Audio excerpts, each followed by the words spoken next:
parte de acceso a los medios. Entonces, ya nosotros estamos ubicados acá, puntualmente. Entonces, en el modelo OSI estamos ubicados aquí, en el modelo TCP/IP estamos ubicados en la primera capa todavía. Pero entonces, en este caso, según estos dos modelos, pues estamos prácticamente hablando de lo mismo. ¿Por qué? Porque como primera medida, las tres primeras capas del modelo OSI hacen la primera capa del modelo TCP/IP. La capa de transporte en el modelo OSI y en el modelo TCP/IP son las mismas. Y la capa de red en el modelo OSI y la capa de internet del modelo TCP/IP pues tienen las mismas funciones. Lo que pasa es que el concepto de acceso al medio y el intercambio de los datos sobre los medios, puntualmente en el modelo OSI y en el modelo TCP/IP toman un ribete, digamos, un poco diferente. ¿Por qué? Vamos a mirar esa parte que es lo importante. Entonces, como primera medida, lo que tienen que entender ustedes es que en el modelo OSI existen específicamente funciones básicas como cuáles. Pues digamos que la primera cosa que para la capa de enlace de datos, una de esas funciones es el entramado y lo otro es son los mecanismos de control de acceso al medio y la detección de errores. Para ya en ese caso darle un tratamiento a las señales. Entonces, ¿qué pasa con toda esta situación? Pues nosotros ya esta parte vamos a comenzar a introducirle una nueva y puntual terminología que específicamente todo este tipo de cosas hacen que pues nosotros en este caso pues tengamos que obviamente darle una aplicación, un entendimiento un poco diferente, digamos que desde ese punto de vista también podríamos decir que una situación en la cual tuviéramos que ajustar lo que estamos entendiendo acá. Entonces, ¿eso qué nos indica a nosotros ahorita? Básicamente, pues, nuevos conceptos, nuevas ideas, en este caso, acerca de lo que son los niveles de información con las unidades de datos protocolares, que aquí ahorita se llaman tramas. Luego vamos a hablar de los nodos, del concepto de nodo. Vamos a hablar de cómo supuestamente se tiene que tratar el medio, porque ya el medio no es algo que específicamente se conecta y arroja información. Y tampoco vamos a hablar puntualmente de lo que del modelo de red como convencionalmente lo conocemos. Nosotros vamos a entender muchas cosas de aquí en adelante. Si notan un poquito acá, nosotros tenemos aquí una comunicación extremo a extremo entre un par de dispositivos que están accediéndose a través de un mecanismo punto a punto, ¿cierto? Pero entonces, como pueden apreciar ustedes, el recorrido se hace a través de diferentes tipos de medios. En este caso, vamos a encontrar que esos protocolos que van a estar allí instalados para conocer y aspectar las redes van a gobernar cómo se supone que nosotros formateamos una trama para precisamente manejar el tipo de medio. En ese caso, pues cuando una trama se está enviando desde un dispositivo, en ese caso cualquiera, lo que hace uno puntualmente es enviar los datos, en este caso, ¿cierto? Desde un dispositivo que ejecuta funcionalidades a un dispositivo de red. Aquí este computador, por ejemplo, lo están viendo ustedes, está enviando datos a este nodo, nodo que está acá, que es supuestamente, en este caso, un enrutador. Entonces, ese enrutador, ¿qué va a hacer? Él va a recibir la trama, la va a aceptar, la va a desencapsular y va a construir una nueva trama para el siguiente tipo de medio y va a reenviar la trama. ¿Qué es lo que va a pasar acá? Puntualmente hablando, el dispositivo que está allí entre ese concepto de entramado y el siguiente, pues posiblemente haga lo mismo. Y en ese caso, pues obviamente el desarrollo como tal, todo el tiempo van a necesitar procesos de entramado diferentes. ¿Hasta dónde? Hasta que se llegue al dispositivo final. Si ustedes notan que allí, si ustedes notan allí cuántos tipos de redes hay y cuántas redes hay.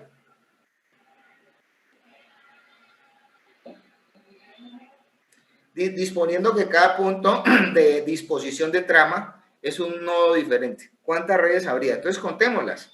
Entonces, en esencia, aquí hay una red, 2 redes, 3 redes, 4 redes, 5 redes, 6 redes. Pero tipos de entramados, ¿cuántos hay? Pues hay 1, 2, 3, 4. O sea, en este caso, los entramados pueden ser similares en algunas partes. ¿Está claro? Ahora, este tipo de cosas, para manejarlas dentro de las redes, toda persona tecnológicamente tiene que comenzar a definirlas para que desde ese punto de vista uno pueda especificar cuál es la encapsulación que se le tiene que aplicar a un paquete, en este caso. ¿Ya? ¿Sí? Denme un segundito, jovencitos.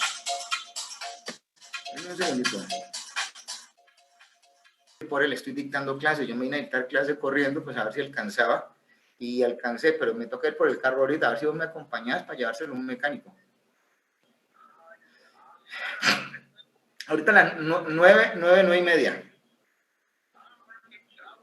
Bueno, ahora ve, 9:30. No es ni las 12, ni la 1, ni mañana. 9:30, Nelson. Claro, yo te espero aquí en la casa. ¿Listo? Haceme el favor. Sí, contame. No, huevón, ¿cómo te van a olvidar, hombre? Bueno, yo a las 9 de la noche lo llamo. ¿Listo? Chao, pues. Eh, pues bueno, es que es una urgencia la que tengo en este caso y es bien complicado. Entonces, sigamos. Entonces, estamos diciendo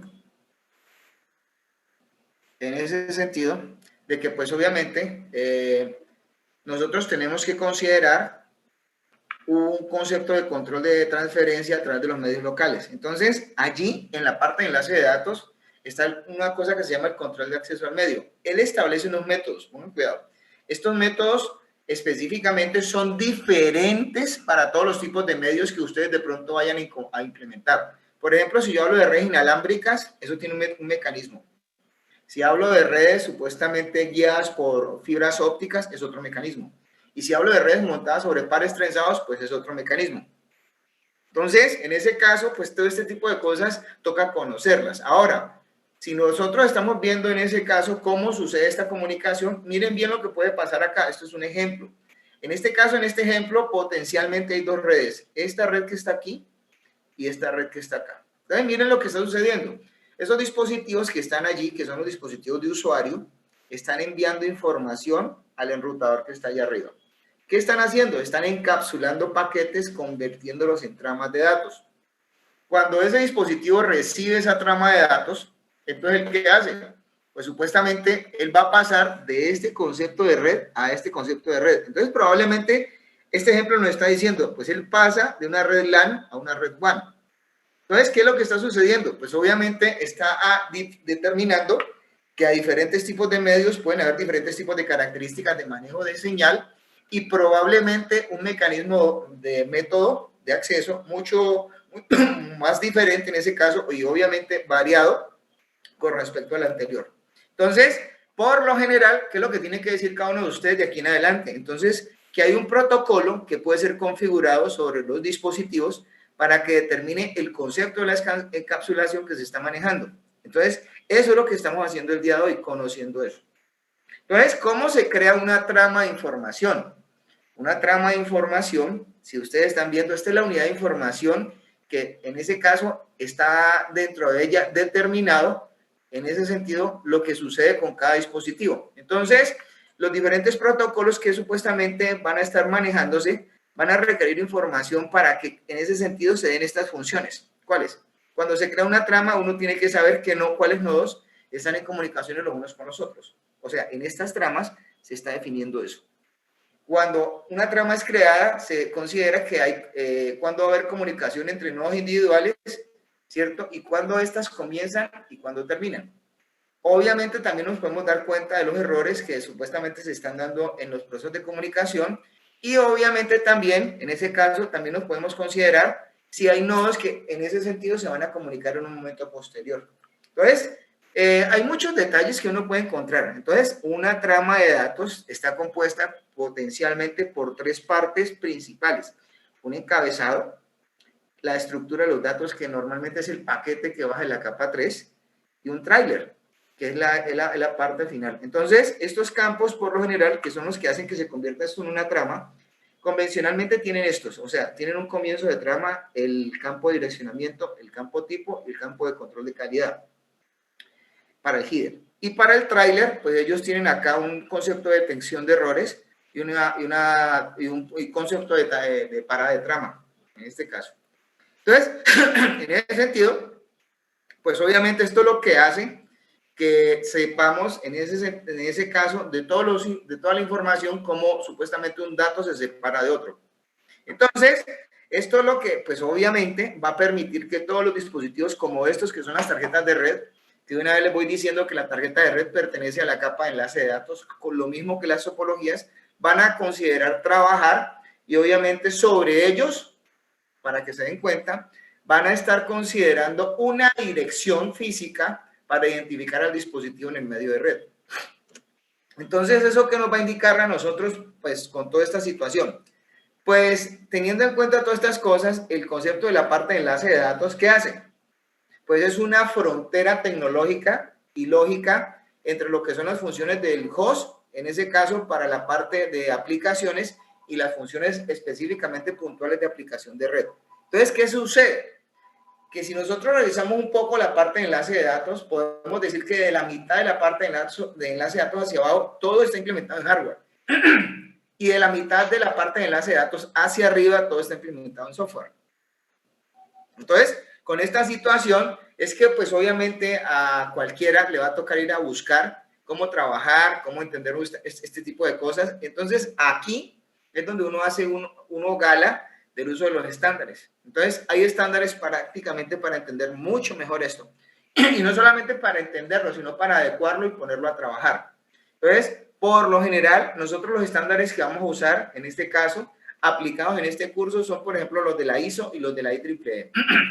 Algunos estándares de ITU puede ser que los usemos, pero no vamos a usar los estándares ANSI. Entre los estándares están, por ejemplo, el HLC, el 802.3, el 802.11, en este caso, y obviamente las versiones que hayan específicamente del RAID-LAM. Ahora, miremos una cosa bien importante. Aquí tenemos específicamente la conexión que estamos determinando de cómo, mejor dicho, vamos a conectar las cosas. Esta es la parte de enlace de datos y esta es la consideración de lo que está tratándose acá. Por ejemplo, la subcapa de LLC, en ese caso, entrama el paquete de la capa de red e identifica el protocolo de capa de red. Y la subcapa de control de acceso al medio direcciona la trama y marca el comienzo y el final de la trama. Entonces, en ese caso, pues obviamente, ya con esto bien determinado, nosotros nos vamos ya a comenzar a pensar es cómo vamos a colocar los datos sobre el medio. Entonces, ¿eso qué va a pasar? Pues antes de que ustedes comiencen a considerar esto, vamos a partir de una idea. ¿Y la idea es cuál? De que específicamente tengamos una estructura de trama, ¿cierto? En ese caso, para enviar al medio. Entonces, por ejemplo, acá notamos que todos los dispositivos están interconectados entre sí a través de un concepto de bus compartido. Ese bus que está allí, básicamente, podemos considerar que es un medio compartido en el cual están enviándose datos. Ahora, la idea como tal es que nosotros vamos a compartir medio como se comparte, digamos, el espacio.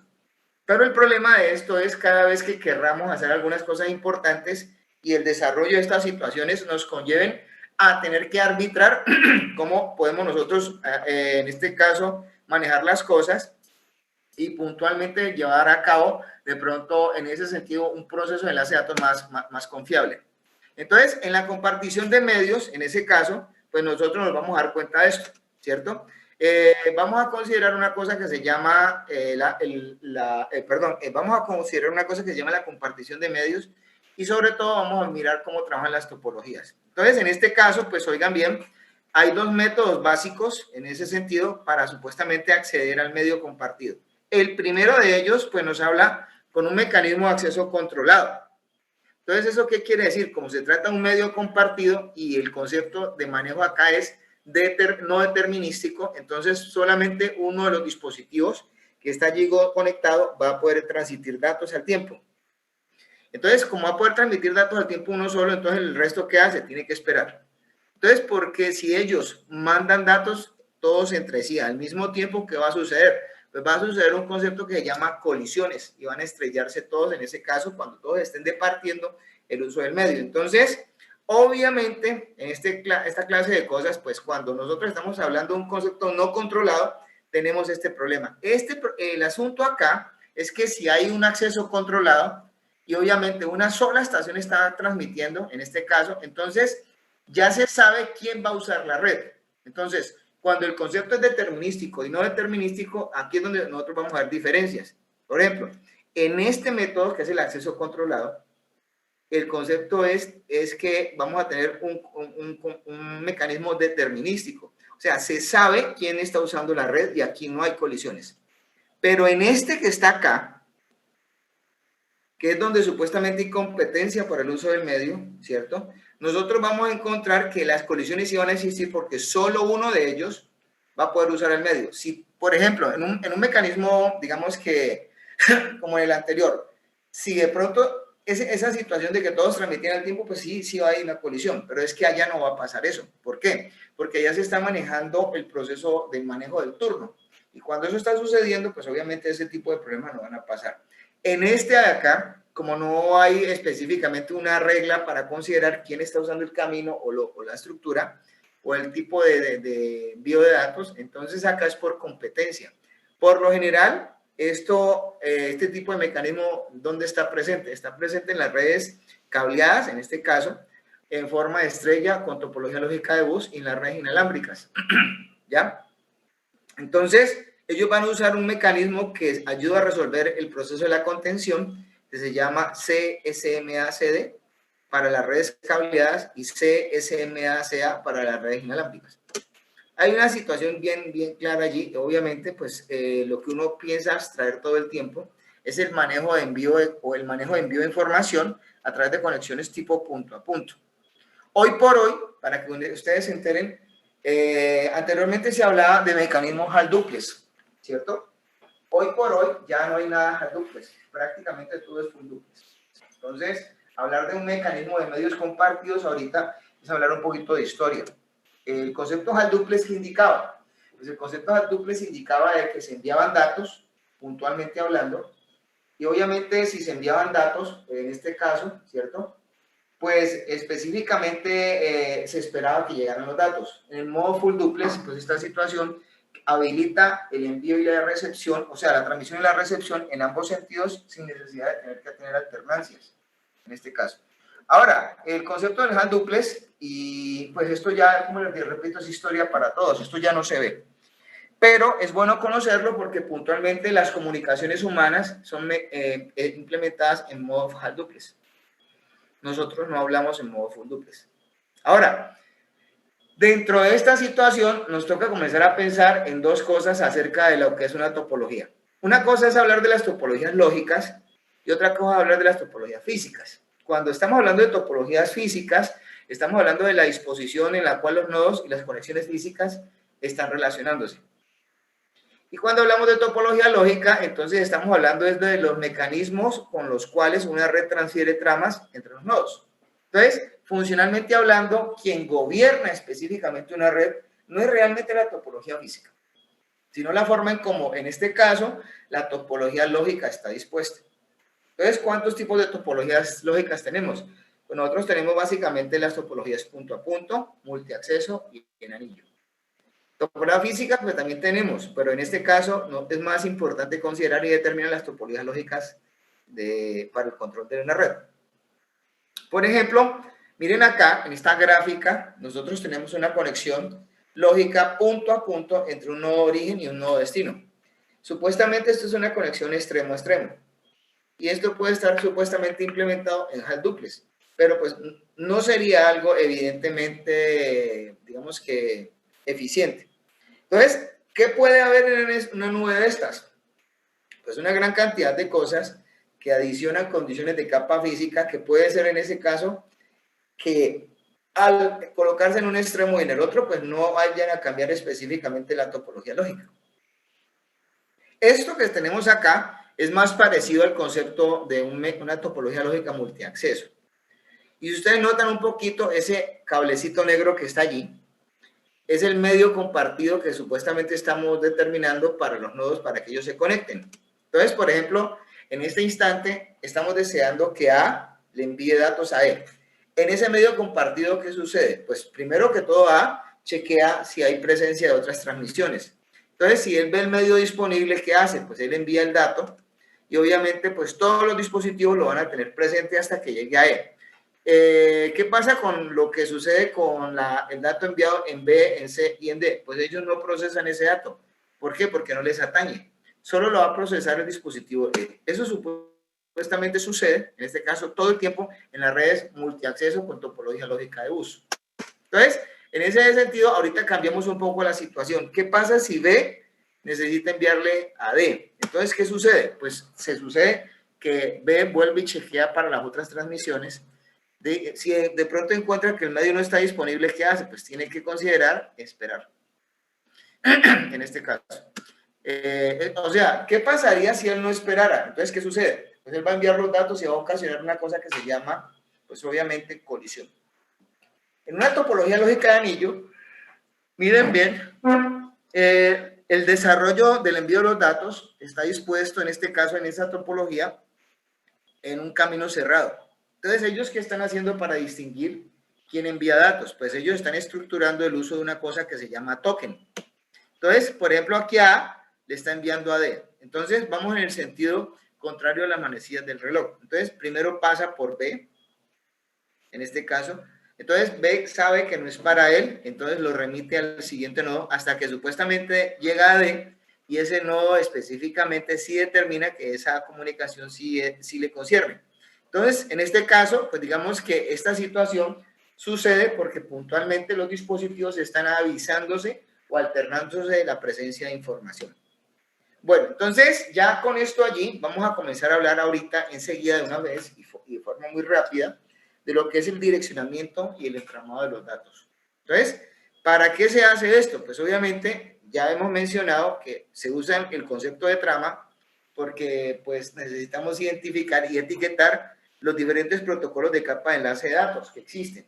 Otra de las cosas puntuales es que nos vamos a dar cuenta es que cada uno de estos protocolos de enlace de datos describen propiamente unas estructuras o características que supuestamente son requeridas para el transporte de las tramas, ¿ya? Entonces, ¿esto qué va a hacer? Va a estar integrado en un proceso de encapsulación y obviamente pues nos vamos a dar cuenta de que se requiere específicamente de que se encuentren pues todas las necesidades determinadas, todo lo que supuestamente son parámetros necesarios para nosotros darle fiabilidad a este proceso. O sea, nosotros tenemos en la capa de enlace de datos es para darle realmente un orden al concepto del manejo de la información. Ahora, aquí lo que ustedes están viendo, jovencitos, es un concepto de una cosa que se llama trama de datos. Eso es una trama de datos. Entonces repetimos porque en ese caso tiene tres partes básicas. Tiene un header, tiene un cuerpo de datos y tiene un trailer. Entonces el contenido pues puede diferir. ¿Por qué va a diferir en ese caso? Porque va a depender desde ese punto de vista en la clase de protocolo de enlace de datos que se está considerando. Por ejemplo, acá el header que está aquí definido tiene básicamente algunos de estos campos. El comienzo de trama, la dirección fuente y destino, el manejo de la calidad del servicio o prioridad, el tipo o longitud, el control de conexión lógica, el control de enlace físico, el control de flujo y el control de congestión. Pero este tipo de cosas, ¿dónde van inmersas? Pues van inmersas acá. Eso supuestamente es la parte que compone el header. Ahora, luego, supuestamente, pues, ¿qué vamos a hacer con este tipo de cosas? Pues esto es lo que le vamos a aprovechar. Por ejemplo, acá se está hablando de la dirección MAC destino y de dirección MAC origen. Y se está hablando del campo de código, del código que identifica el tipo de trama o la longitud de la trama. Entonces, en ese sentido, estas dos cosas habría, primero que todo, la dirección física de origen y destino siempre tiene que ir para poder establecer comunicaciones en una misma red. Pero el campo tipo longitud puede variar según en ese caso el concepto, la cuestión de la aplicación. Ahora, puntualmente una dirección física, ¿dónde está? Puntualmente una dirección física está definida en una tarjeta de red a nivel del concepto del Media Access Control, ¿cierto? Entonces eso es bien importante porque sin esto, pues obviamente la presencia de un host, en este caso dentro de una red, no se detecta. Entonces un protocolo de enlace de datos va a definir el direccionamiento necesario para mover la trama a través de una red local, ¿cierto? Entonces eso es bien importante, ¿ya? Luego viene de forma seguida el campo trailer, que tiene una cosa que se llama FSS y parada. Entonces, ¿qué pasa con el FSS? ¿Alguien de pronto sabe para qué es el FSS y qué es el CRC? A ver, ¿alguien puede opinarme acerca de eso?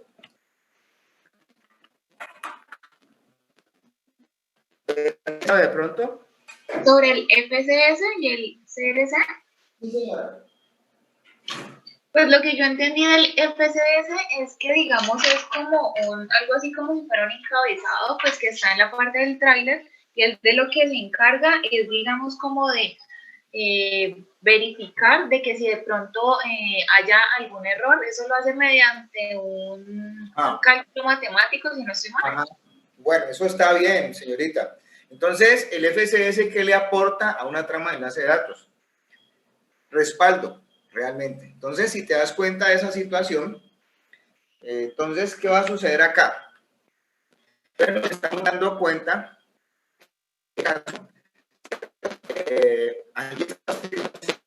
que ese CSS es un valor que se calcula de la trama y se compara. Entonces, ¿cómo trabaja un dispositivo?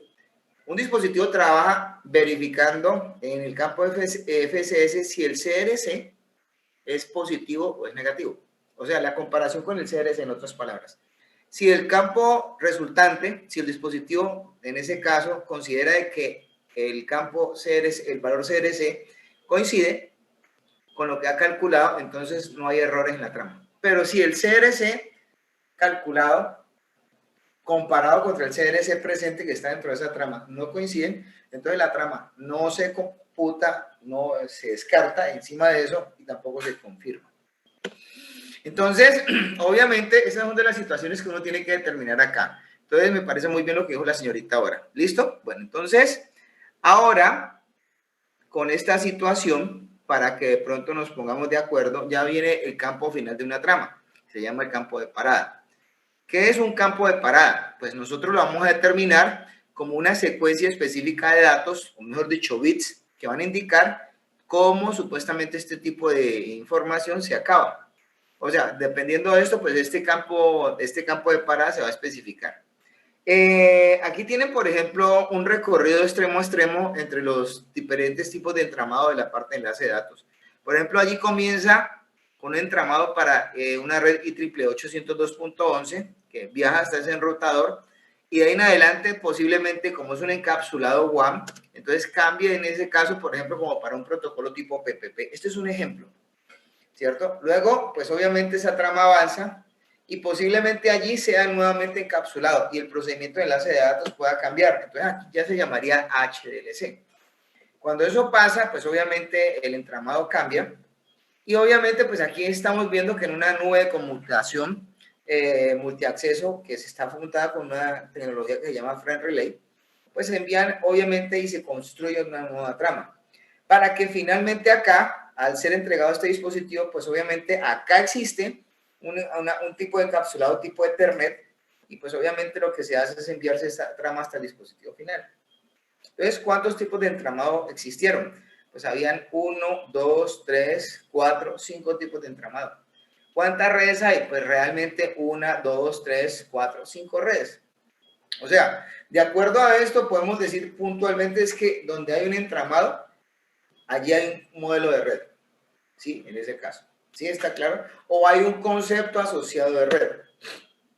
¿Listo? Este que están viendo ustedes acá, para que de pronto lo entiendan de una vez, esa es la especificación ya muy puntual de lo que es una trama en el protocolo de Ethernet. Entonces, si se dan cuenta, en este caso, ¿cierto? El preámbulo aquí está descrito de 8 bytes, ¿cierto? Y obviamente, pues aquí hay algunas cosas importantes de conocer, ¿no? En este caso. Entonces, por ejemplo, la longitud de una dirección física, sea destino o sea origen, es de 48 bits. ¿Listo?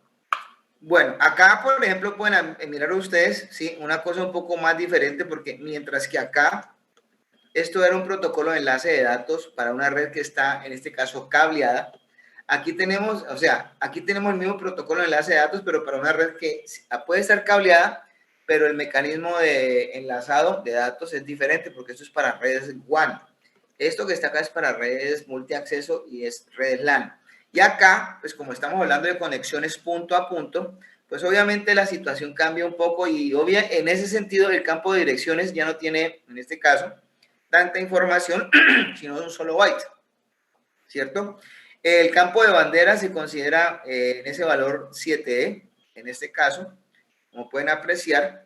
Y además de eso, pues puntualmente existen otras cosas que son importantes. Por ejemplo, una trama de estas determina qué procedimiento de enlace de datos se está trabajando y qué protocolo de capa de red se está trayendo básicamente para tener en cuenta. ¿Listo? Entonces, miren otra trama acá. Esta trama es un poquito más compleja, y de pronto lo notan. Esta es una trama para una red IEEE 802.11. Miren el campo de control de trama, todos los datos que tiene. Pues supuestamente tiene 16 datos, o sea, 2 bytes. Pero lo importante de este concepto de enlace de datos, ¿cuál es? Pues ahí lo importante es que ustedes se dan cuenta de que el concepto de enlace de datos no usa 2 direcciones físicas. Un concepto de enlace de datos para una red inalámbrica usa hasta 3 direcciones físicas. ¿Y es por qué? Por el modelo supuestamente de trabajo. Entonces, en este caso, este tipo de situaciones toca ponerles cuidado. Obviamente, todo este tipo de cosas que toca hacer con todo esto, a nosotros nos toca este rompecabezas de información, que es bastante voluminoso, ponerlo todo, obviamente, en concordancia. Entonces, aquí tenemos, en este caso, esta primera parte. Entonces, ya para esta situación, como pueden ver y apreciar, pues yo ya voy a dejarla atrás y vamos a continuar con otro concepto para que no se me vayan a aburrir, ¿no? En este caso. Entonces vamos a hablar específicamente de lo que es el concepto Ethernet.